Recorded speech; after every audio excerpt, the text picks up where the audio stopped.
Okay, I am with Mary Morrison, and Mary sent me a wonderful piece. Mary, is this? Well, I'm sorry, if you don't mind. So tell us a little bit about yourself. Where are you in the world? Where are you in your writing journey? I live in Western North Carolina, and I usually travel a lot every year, but this year is kind of cut off because of COVID. So Yeah, my feet are itching to get away again. But meanwhile, I've been writing. I put out a memoir of a year spent in Africa, and these stories are part of that. But this piece is for an anthology coming out in September called Itchy Feet. nice. Well, What's the theme of the anthology? it's all by travel writers Okay, writing how they just want to get out into the world. And nice. Well, this piece is perfect for that. yeah, This is great. So this is a standalone kind of short story. this is a short story, but it's based on stories that are in my first book, which was called Looking for the Lioness. Oh, great title. And yeah, so that's on Dang. Amazon in paperback and ebook. That's awesome. I'll go check it out. Well, and I love it. This, I'm going to share my screen to put the story up so we can look at that and not at my face. Okay. So just I think there's lots of stuff you're doing in here, Mary, that I really love, that I think is great. First, I was immediately drawn to the story because my parents spent a large majority of my childhood working in Africa. I lived there for a little bit, not a ton. Like, I think we were there for like 6 or 7 months when I was in second grade. But my dad founded hospitals through a Carnegie grant in Ghana and Nigeria. And so and he was a surgeon that went there all the time. And so I kind of grew up around uh, people going to Africa and living in Africa and being a part of. A lot of Africans would come to study with my father in the States. He was a med school professor, so they'd come to study with him in this. He'd help build the hospital where they'd train, and then they'd come study with him, and then he'd go over with them. Um, so yeah, I have a deep love for that this kind of like you know, it's not really expat, but American life in Africa. Um, so I was super excited to read your story. It was really great. Good, good. Yeah, thanks for sending it. Um, I also love the journey you take the reader on is also really good. I thought it was really strong, and the voices are strong. It's mostly two characters. The narrator, which is first person, so I'm assuming you, Mhm. and Anna, and the two voices are really great. Like you've got good. It's nicely dialogue driven. A lot of times when I'm working with memoir, I have to tell people like, hey, let's work dialogue into these long paragraphs of memory. But man, yours was just really beautifully dialogue centric and really made me feel like I was there in the moment. It's So, because it's because I've been listening to your podcast every week. oh, you're gonna give me a big head. Yeah, well, it worked because it's really great and the Yeah. dialogue is clean and good. So I felt like I left, I cut pages up. I feel bad, but just know the more notes I leave, the more I liked what you wrote. Good. So, and I was having a good time editing and playing around. So there's kind of six things I wanted to talk to you about. These are things that I saw you do kind of more than once. So they're things I want to point out, not just for this piece, but kind of for, coaching in future pieces. Hmm. Um, let's do the fourth one first. So let's talk about the full structure of the piece. So the the story has like three movements in it, four movements really. We start off in the first couple pages, and we have you and Anne in the house and talking about that this rat has just been killed in her room, and that you are going on a trip. So that kind of works itself into the first two pages, kind of bottom of two. And then we have a section of kind of like thinking back on like a reflection almost on moments that you've had in the phrase "This is Africa" or TIA, Mm-hmm. which is really I loved, as you know from my notes, because I used it all over the place. So a really great kind of reflection on that. Then you come back, you jumped back to you and Anne and you leaving for the trip to Rwanda, where you're going to go visit Rwanda. And then you've got this beautiful history section of Rwanda. And then you're in the hotel in Rwanda and you're um, kind of reflecting on what happened in Rwanda. And then you come back to Anne getting sick and Anne being in the hospital. And then you find out at the end that Anne is okay. So that was kind of the flow of the piece. The big change I wanted you to make is to take that reflection. I wanted you to break it into 3 pieces instead of 5. Okay. Um, the reason is I'm a lazy reader. Mhm. I notoriously lazy reader. And if something is too hard for me to read, I just stop. There's too much going on in the world, right? Like we're competing with Netflix and Hulu is pinging my phone every 10 minutes telling me the latest episode of whatever is out, and I have way more books to read than I could ever read, right? Like I'm a perpetual book buyer. I've just got them like lined up everywhere. Mhm. Um and not to mention like video games and just like apps on our phone and everything. So as a reader, as a writer, once we have somebody seated to read to read what we wrote, we got to keep them. Mhm. And so we want to make it as easy for them as possible. So if we're going to do time jumps and we're going to have like movements in our piece, we need to make sure that those transitions are really smooth and that they make sense so that the reader can stay on the journey with us and the reader never has a moment where they're like, I don't know what's going on. Because in that moment of I don't know what's going on, they're going to put it down. So we want to like keep them super engaged. So what I did was I took this reflection where you jump back in time and I just put it up front and Mhm. added it to the front. So in essence, the structure I would recommend for you is to have this like you're leaving and we see you leave and then she uses the phrase TIA and then we move into a conversation about Africa and then we see you arrive in Rwanda. Does that make sense? Yeah, so are you cutting out like the plumber and the history and No, I'm leaving it all okay, in. I think it's all okay, I think it's all great. I actually want more of it. So, and I'll get to what I want you to do there in a second. But what I'm okay, doing is this conversation about restaurants and like you thinking about wanting to eat and her explaining why she's not going to go. I want to bring all of that to connect to this opening conversation. okay. So originally you had her saying like, um, you kind of reflected back about the man coming to kill the rat, and then Mhm. you went into a conversation about Africa there. Mm. So I'm going to chop that in half.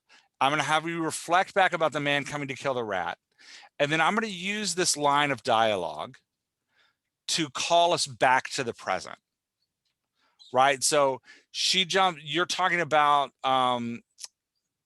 that rat was too far, poison traps we laid out. I really thought he'd go for the peanut butter. So this is the moment where you're like reflecting back on what happened with the rat. Mhm. And then she says, I could bring myself to beat it to death. So I just delegated to an expert. And originally you had these 2 lines together. I asked other teachers and no one else would come. And then you had a reflection where you as Mary are reflecting back to this man showing up and killing this rat. Mhm. And earlier, that reflection led you into um, her saying, This is Africa, and then another reflection back about how you got to This is Africa. And then at the end of the This is Africa piece, you came back to the moment you were leaving for Rwanda. So all I'm doing is I'm taking that moment where you're leaving from Rwanda and I'm bringing it back up here and staying in the present. So instead of being in the present, going to the past, being in the present, going to the past, and then coming back to the present, we're just going to be in the present, jump to the past for a little paragraph where you're explaining what happened, and then stay in the present and then go to the past. So we're just taking one of those transition points out to make it a little bit smoother for the reader. Does that Okay. make sense? We're not losing any material. All the material is great. So I'd keep all of it. I'd just move it up. Because now we've got this. And so to do that, I added this, we go to this reflection about him beating the rat. And then I put this line in here. You're not as stupid. I'm not going to try to say that word. Mzungu. Mzungu. Thank you. You're not a stupid Mzungu. You're smarter than he'll ever be. Right. You had you're smarter than he'll ever be as part of the piece. And I just added this to remind the reader like where they are in time. Mm-hmm. Right. Like you're sitting in this house. You're with Mary and Anna. You're listening to them talk about this trip and what happened. So by using this piece, I can pull us out of this like past and bring us back into the present conversation. Okay. And then I just jumped straight into her talking about how much water she'll use, which is what you had down below. Mm-hmm. How does that feel? Yeah, that's good. I was trying to bring in the flavor of the place and why I had to go to Rwanda. You took out the sentence where I said I was dreaming about a hot shower and a nice hotel and all that. You took that out. So I did. And I took it out because it comes up here in the bottom. okay. When she starts talking about how much water she uses and you talk about the restaurant you want to go to and your mouth watering, I felt like you were getting that same feel. So you didn't, I didn't feel like you needed it up here where you're talking about why this, no wonder I dreamed of a nice hotel with room service, a swimming pool, and hot showers, because it shows up at the in another page. So we can just keep it there. Does that make sense? Yeah.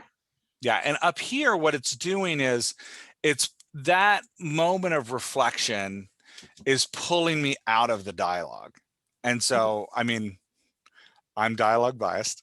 Yeah. So this is your piece in the end. You got to make it, your style and what you want to do with it. For me, I want to stay as present with Anna and Mary as I can. So, we've got 3 paragraphs here that are really well written, where you're describing who you are and who she is and why you're there. And then we had this kind of reflection of like what's coming. And then we jump into the dialogue. And I was like, you know what? I'm going to get this later. I can just go straight in the dialogue. Okay. I don't need it. And it felt like a distraction from the moment. I said from the plot in my note, but what I meant is from being in that second. It felt like I was thinking ahead too early. I'm not there yet. Does that make sense? Is that the paragraph before? Is that thing about washing your hair? Is that too much too? No, I think it's good. I like that you're setting up, because the reason it works is because you're setting up who Anna is. And you're contrasting yourself with who Anna is. So it still feels like I'm in the present, right? Like you're introducing characters to me. And that's important, right? Like I need to know who Anna is, especially in a short story. Like getting that introductory paragraph up top of who the characters are is great, because you don't have a lot of real estate to mess around, right? Like you got to get the words in. So you got to get the thought in with a limited amount of words. So getting her introduced up front, I think, is really important, so that we know who she is. Right. If you were short on words, right? Like, because I know I've written a ton of short stories, and I know you get to that, like, this has a 5,000 word limit, and you're like 5,100 words. And I'm always tempted to be like, maybe they won't notice. They always notice.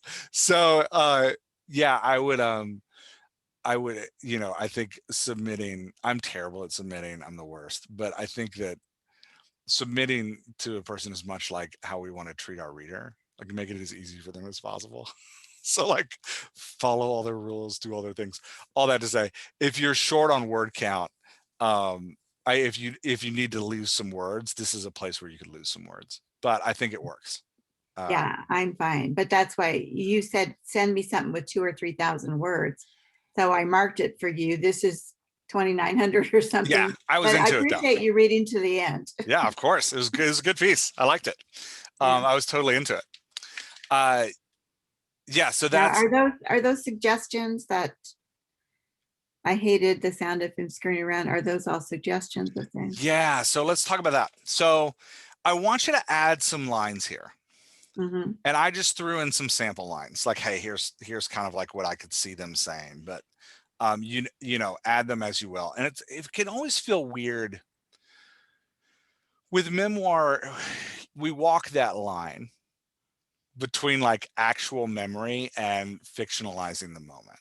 And so again, this is your piece. This is a line you got to draw for yourself, right? Like, because I wasn't there and I wrote those 3 lines. So clearly they didn't happen. So it's that weird, like, how much of this do I want to be 100% true? And how much of this do I want to be kind of like fictionalized memoir? Yeah. Yeah, Well, memory. I took what you wrote. I could hear him through the walls at night, and the sound of him scurrying around made me feel ill. Yeah, that'll work. And what I want you to do here is give me more back and forth between them Okay. right now. And the reason is because we need to think of writing a short story like getting your reader to climb a hill, right? And you know, by the middle, the hill is going to be tougher to climb. Mm-hmm. So we want to build up a ton of energy at the front of a short story, right? We want to get that churn going. And one of the ways we build energy in a piece, especially a piece like this that's not like suspense or action, is by having the characters have some like really quick back and forths. It builds energy. It makes the piece a little more fun for the reader, right? Like it like starts to gather that momentum that we want. And if we can build momentum at the front, we can take them through the paragraphs about Rwanda toward the like middle end of the story, where Yeah. climbing the hill is much harder, right? Like so, but more important, right? Like that's the actual like part of the piece where we really want to like dwell and live. So we want to build this momentum early so that we can invest them in the characters so that they'll stick around for the tough conversation you want to have in the middle of the piece. Okay. So here, the way you originally had it, you had some big paragraphs up front, which like I said, they're good, they're well written, but they're a little bit slower to read. So they kind of Mm-hmm. slow down the pace. And then Yeah. you had some larger exchanges where you're like saying something and reflecting a little bit, and she's saying something, and then you're saying something, right? You've got another paragraph in here, just looking at it visually, another big paragraph in here. So all I'm doing here is giving some quick exchanges to build that momentum up Okay. so that we have the energy of the piece going so that we can fly through the end. It doesn't actually matter what the women say there. We just want Okay. one sentence, quick back and forth, because it makes us feel like we're in the room with them. Okay. Because I think the explanatory paragraphs are important. Yeah, you can't lose them. You got to have them. But especially in this piece where you're world building, in essence, right? Like you're Yeah. taking somebody to a foreign world. So you have to do that world building. But Mm-hmm. by spacing that world building out with these like short back and forths, you build the momentum that'll carry your reader through that world building. Does that make sense? Yeah. Good. Yeah. Thank you. Especially a reader who's showing up to read a short story, Uh-huh. because when a reader shows up to read a short story, they are telling you, I don't have time to invest in a longer story, right? Right. Like, And when there's 10 more in the book, she can just yeah, switch to the next. you just go to the next one. So we got to grab the attention and hold it. And one of the ways to hold it is to keep this like rapid fire dialogue, because it'll build that energy and momentum. And Okay. um, okay. So we talked about this one. We talked about the having quick exchanges versus longer. Let's look at this line here, because this is something I saw you do in a little bit. We want to make sure whenever you're changing subjects, right, like topic subjects. Now, in real life, when we're changing topic subjects, we might get a little absent-minded. We might just start talking about something else. We might drift off. And if that's part of a character voice, that's great. I didn't sense that that was part of either of your character voices. I Mhm. just felt like while I was reading, it was like, oh, they're talking about something else now. So I want to make those transitions again, like as smooth as possible for the reader so that the reader can stay engaged and doesn't feel like, what we don't want are places where the reader can draw a line and be like, okay, this part of the story is about this and this part of the story is about this. Mhm. We want it to feel like it's all just one continuous narrative conversation. So here, originally we had, he thinks I'm a weep, stupid, not going to say the word again because I've forgotten how to pronounce it, and can't take care of myself. She said, using the slang term for white people, we were the only two in town that taught different schools. That rat was too smart for to fall for the poison traps we laid out. So the transition there is, you're talking about how he thinks about Anna, and then Mary jumps to talking about the rat. And I was oh yeah, go ahead. I was just trying to say that we didn't just call the man to do the rat in. We tried to handle it ourselves first. Yeah, I think the information's great. And I Yeah. think it's a natural thing to say. Like, I think it's a good thing to say. I just want to add a transition Yeah. to get into it. So I just added this sentence like, well, it worked for our favor in this time, right? Like, him thinking you're stupid actually worked out for us. Like, him thinking you can't care for yourself worked out for us because we tried. And then I'm going into what you said about the rat, right? Like, so keeping what you said, but just adding a little bit smoother transition Mhm. so it feels a little more conversational. Okay. And just to keep them engaged, right, as much as we can. Uh-huh. Um, and there were a couple moments I would recommend, as you're editing your own work in the future, just look for those moments. Look for like, okay, my characters are changing topic. Is there a smooth transition in here? Mhm. This is another place where I've added the, you had "you're smarter than he'll ever be." And I added this, "You're not a stupid Mzunga, you're smarter than he'll ever be." And the reason I'm adding that is because we had a moment of reflection here. And so I Mhm. want to get this line in here to remind the reader that we're in a conversation, right? Like, this is two women talking. We had a paragraph of reflection, but remember, you're in the room with two women talking. I also, we always, in these two-person conversations, we always want to give the second person a reply. We want to see how they respond to what's happening. So here, just adding this, she snickered in reply, allows Anna, because I know I'm coming back with Mary's voice here. So Mhm. instead of having Mary's voice and then another long Mary voice, I added this little line in here just to let the reader, remind the reader, like, remember, you're watching two people talk. This is a conversation, Yeah. right? Like, just to Okay. keep that level of intimacy that the reader's building with these two characters. Okay. And then there's my adult voice coming in. Yeah, and I think it's great. Uh-huh. Again, this is a big paragraph of prose, but it's well written. It's nice. It explains what's going on. Um, it sets up the reason for the trip, right? Like, it's really good. Um, and again, I added this line here. All I'm doing is rephrasing what you have here to Mhm. make it sound a little more conversational. Okay. And I had to add it because I couldn't get I was going to just edit it here, but I couldn't get Word to do what I wanted it to do. So I just retyped it. But I'm just taking your words and like rearranging them a little bit to make Okay. it feel a little more conversational. Um, okay. Any questions about this first? That's kind of all of that first part before we move into the um, travel to Rwanda and the conversation about this is Africa. Any other questions about this top half? Yeah, isn't that This is Africa part of the first conversation? It's the transition point, Okay. which I loved, and I'm a big fan of it. Well, Okay. okay, you didn't have it as the transition point, Uh-huh. but I'm going to plead you to make it the transition point Make it the transition point. Okay. All right. because you have this really great conversation about what Africa means to you, Mhm. right? And what Africa is, and like what your experience in Africa was.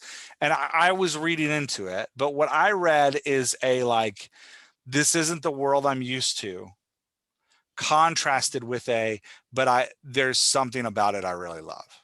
Mhm. right? Because there's that like that phrase, "This is Africa," or TIA, um, carries with it a phrase of pride, right? Like, I grew up in a section of I went to high school in a section of New Orleans called Algiers, and it was across the Mississippi from downtown, and we were on the West Bank. And you know, I would talk to people about where I grew up, and we'd have all these phrases like West Bank, Best Bank, Uh-huh. right? Because we knew that like we weren't downtown New Orleans. Like nobody was coming to where I grew up to visit Algiers, right? Like that's not why you came. And so we knew that like in the eyes of outsiders, we were less than in So some ways. you say it before somebody else can. And not just that, I take pride in it, Yeah. right? Like, but I loved where I was from. And I have a deep um joy and like passion for where I was from. And it's one of those things, it's like talking bad about my family, right? Like I can do it because I'm from there, but if you do it, we're gonna fight. So that phrase, West Bank, Best Bank, we knew that wasn't necessarily true, but we owned it, right? Because it's that like pride. And I felt that kind of pride in your phrase, "This is Africa," Yeah. right? It's Like, it's prideful, it's a joke, but it's also a curse. It mhm. works for anything. Yeah, and it conveys all of those emotions, right? Like that Uh, phrase of ownership, right? Like this is mine, mm, for all of its mess and all of its like, sometimes backward behavior.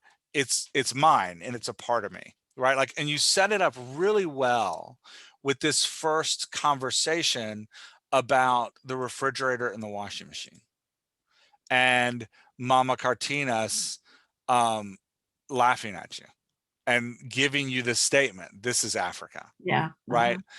And coming from an African sets up that beloved charm, Mhm. right? If it were a statement that you and Anna had invented as like outsiders, it would have more of a mocking tone. But because you have this moment where you set it up as like, "Hey, an insider gave us this statement. This is something that people that are part of this place say," right? Because now it's West Bank, Best Bank, Yeah. right? I can say it because I'm from there. But so anyway, all that to say, I loved this moment.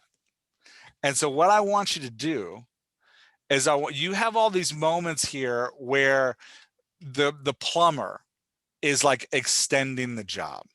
And it's really great dialogue, right? Like, "Well," he said, stretching out the word as his typical mouth Southern Belle I'd ever heard. "It doesn't work because some animal chewed up the wiring and you need to get a new water heater." "Well, you can't get a new water heater until the council meets and approves the budget, maybe next month." "Well, you have." So what I was doing in here, and this may just be the ex Southern Baptist preacher in me, Uh-huh. but what I was doing in here was taking this phrase and just like popping it in there. It's like saying amen or something. It's like saying amen. It's your like hallelujah, right, Uh-huh. to what's going on. And it's a beautiful moment here because this plumber's charming, but what he's telling you is frustrating. So Yeah. it's that like expressing that like I'm an insider, right? Like, and I love this place. So that's why I was popping it in here over and over again. And Yeah. then But then you stopped and you did more and then yeah, so this is figured it out. for me, this is the rule of threes. And again, Okay. this may just be the ex preacher in me, Okay. but there's something rhythmic about content in threes. I don't Mhm. know what it is. We as humans like the number three. We just like it. So this like, "Well, this is happening. This is Africa. This is happening. This is Africa. This is happening. This is Africa." I got three. Okay. 1, 2, 3. Big conclusion. This is Africa. Okay. Right. Like, so, I, and again, this is just me having a good time. I have a kindergartner behind me Okay. picking up, or a first grader behind me picking up stuff. Excuse the small child in the back. Um, you're good, big guy. So that like I like the rule of threes here. Mhm. Again, You have an ex-preacher editing your thing, so it's gonna come out like a sermon a little bit. Well, every time it'd be too tedious, I think. So I think you're right. Yeah, and you know, the alternative is to have 6 of his wells Yeah. in there, and that's a lot. So if you don't like that This Is Africa, I would try to pare his wells down to like 4. But I liked all of it. So I think And he actually said all those things. I love it. I think it's great. And if you don't want to put the I said, you could just have the like This Is Africa, I thought, right? Like, and Yeah. just plug that thought in there. But it if we add that, if we add those lines in there, then this whole piece here, from when she says TIA all the way through when you get to Michael the student, which is great, to the final This Is Africa. Mhm. All of that becomes the second movement of the piece. Okay. Yeah, that ties it in pretty well. Yeah, it all brings it back. It all brings it like, I gave you this conversation about the rat and the guy coming to kill it, but thinking we're stupid. And then me wanting to go to this beautiful restaurant to get this great food, and my roommate taking long showers and using up all of our water, right? Like all of that, like all of those stories carry that like frustrating charm.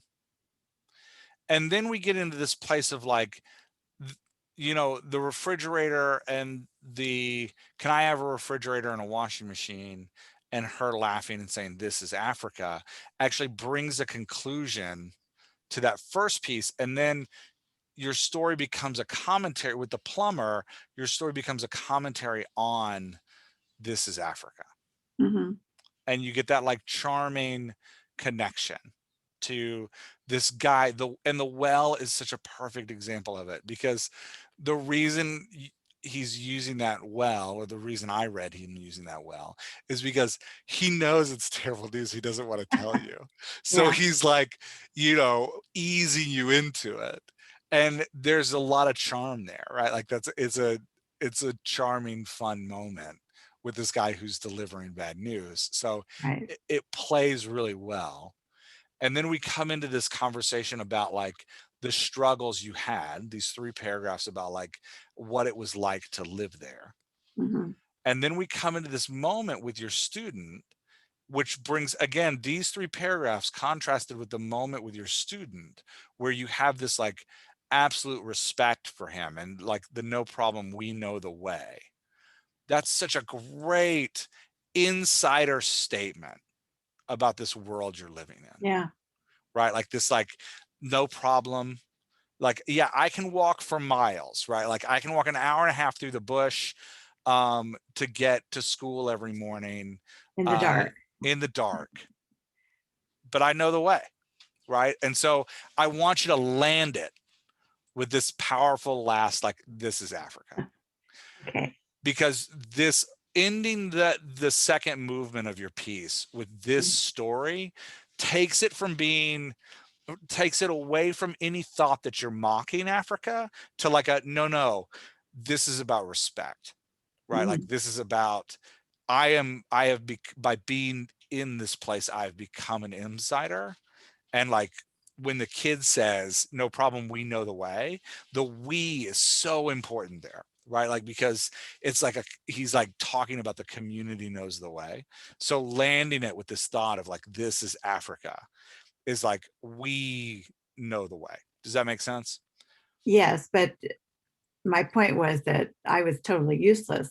I needed a flashlight and was kind of scrambling through the dark and the bush, and I had a road if I could stay on it, but Yeah. it's just like we've lost all that living in cities. We Yeah, and can't do it. I think that point stays, and it's a Mhm. nice contrast, and that's what I'm saying about the contrast between like I'm not of this world, but this is my world.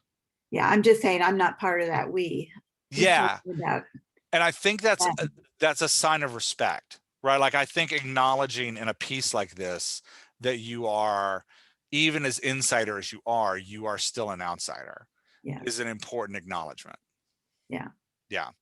I wouldn't, if this were if you had written in this paper that like if this ended with a like, and I became African, I would be having a completely different conversation with you.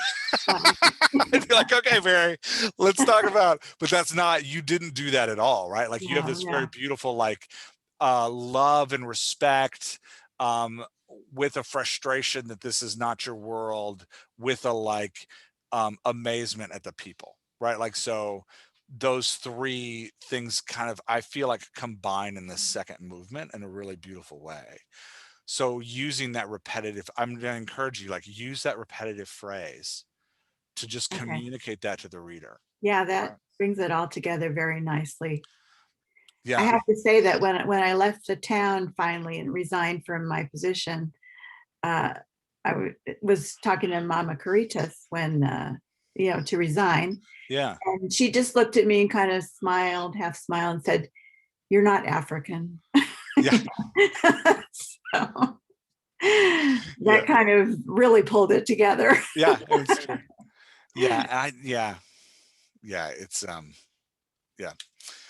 So let's talk about the third movement Okay, there's a because lot of wording in there, a lot of there's, there's a lot of, and this is important wording, right? Like, mhm, because you're reflecting on what happened in Rwanda mhm, and, you know, your reflection is nice.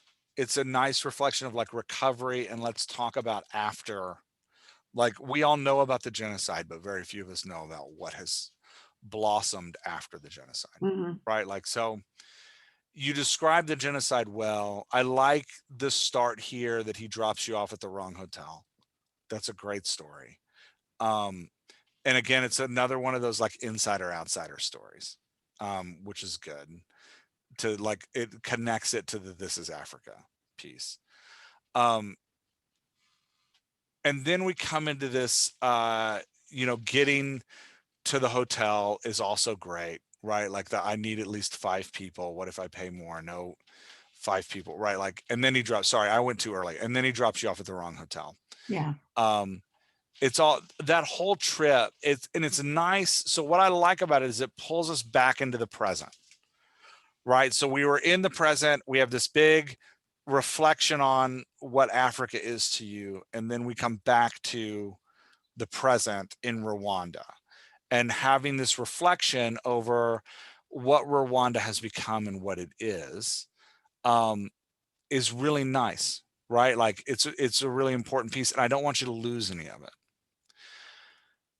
The problem, we have two problems with this ending section.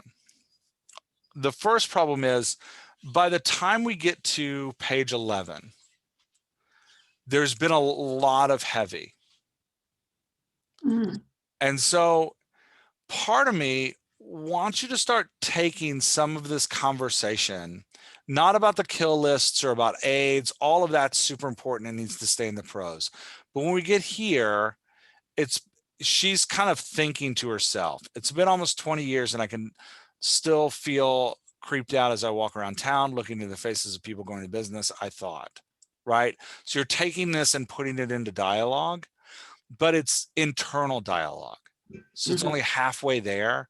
Part of me wants you to have her say this to somebody so they can reply. So have her talk to somebody and say like, it's been almost 20 years and it still creeps me out walking around and having them Yeah, say like, it'd be hard to have that conversation with an African though. it would, and I wouldn't. You need an outsider. A Mzungu. Yeah, you need a Mzungu, right? Okay. To talk about it yourself. Um, and I don't know if you can. And Mary, it's not a make or break, right? Like Mhm, again, the piece is good. This section is strong. For me, it's about energy and about mhm, like, we're at the top of the hill here and we just need to mhm. push over to come rolling down. So if you can't figure it out, I wouldn't spend too much time stressing about it. Okay. But that Because was where, I thought the point was important that how you feel looking in the faces when you know mm, they were alive then and yeah, what were they doing? yeah, where were they? Right? Like Yeah. it's really important. And I liked this. Like their ghosts seem to speak to me and say, "We lived in peace, yet this horror happened to us. Don't let it happen again." Right? Like that's a really powerful statement that needs to stay in there, right? Mhm. Like it's an important, um, and so, you know, again, I'm biased, but I'm always going to say, like, can we put it in somebody's mouth? Can we get them to say it out loud?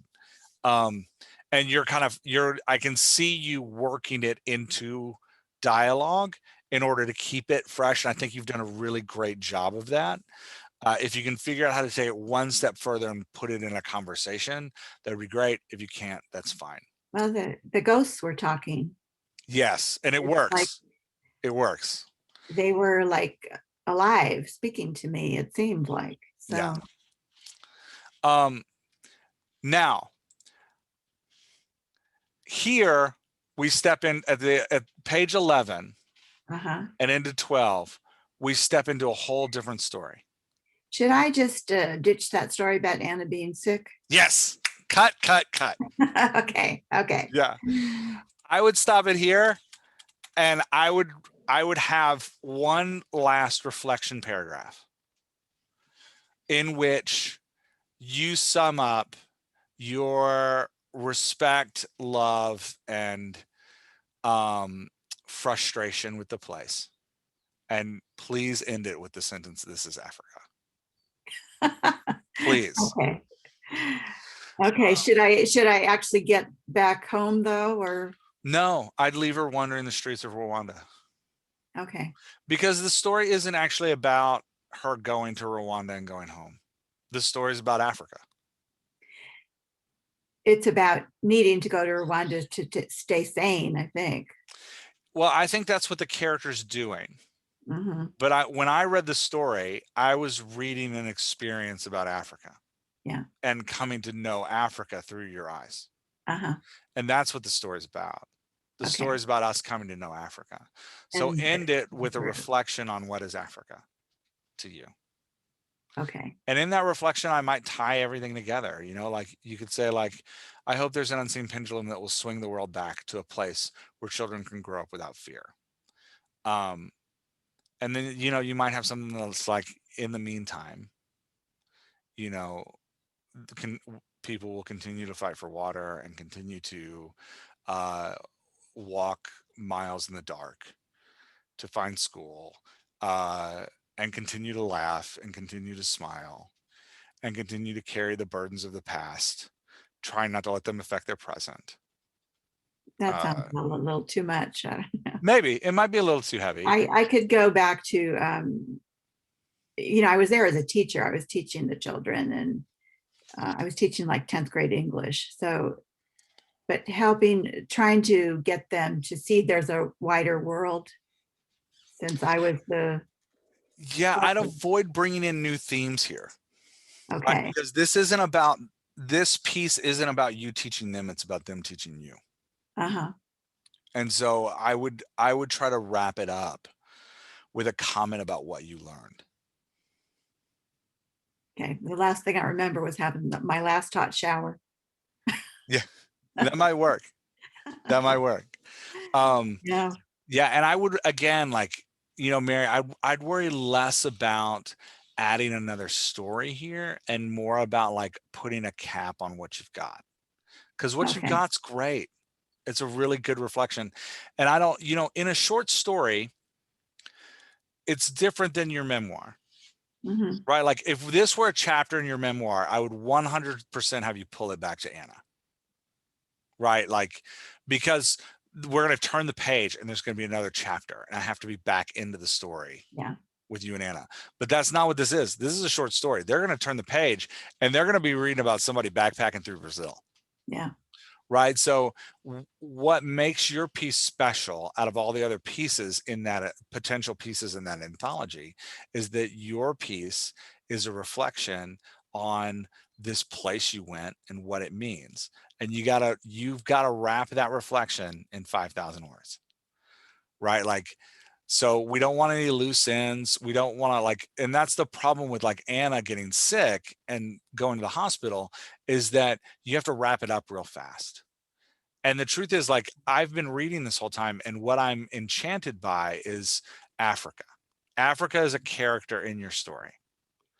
And Yeah. that's the character I want wrapped. I love in your story the character of Africa 1,000 times more than I care about the character of Anna. Right? Okay. Like Anna's not important to me as a reader. Right. Right? Africa is the important part of the story to me. So you need Yeah. an ending. And to this point, to page 11, the whole story's been about Africa. Right? Like, so let's wrap a paragraph about Africa. Yeah. No, I can see what you're saying. Yeah.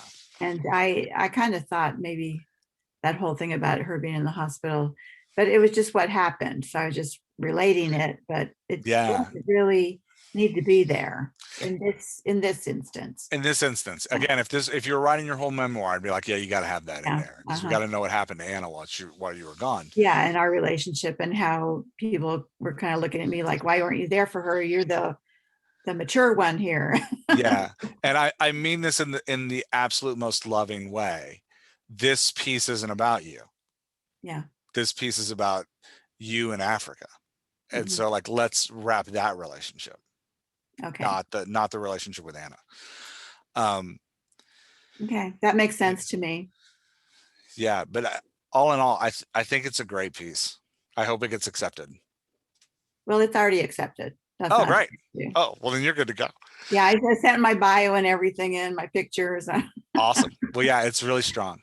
It's a really Yeah. good. I enjoyed reading it. I read all the way through without stopping, which is again, I'm a lazy reader. That's rare for me. I also have ADHD, so I'm like bouncing all over the place all the time. Well, So and you had an interest in Africa. I do have an interest in Africa.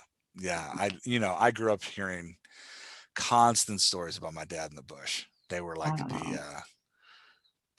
I think my favorite one was he used to walk to he worked at this he spent time working in these like bush hospitals where he was like getting a hospital system established out in like the very rural areas, very much like rural American medicine where the doctor like travels from place to place because there's not a doctor like in the small town.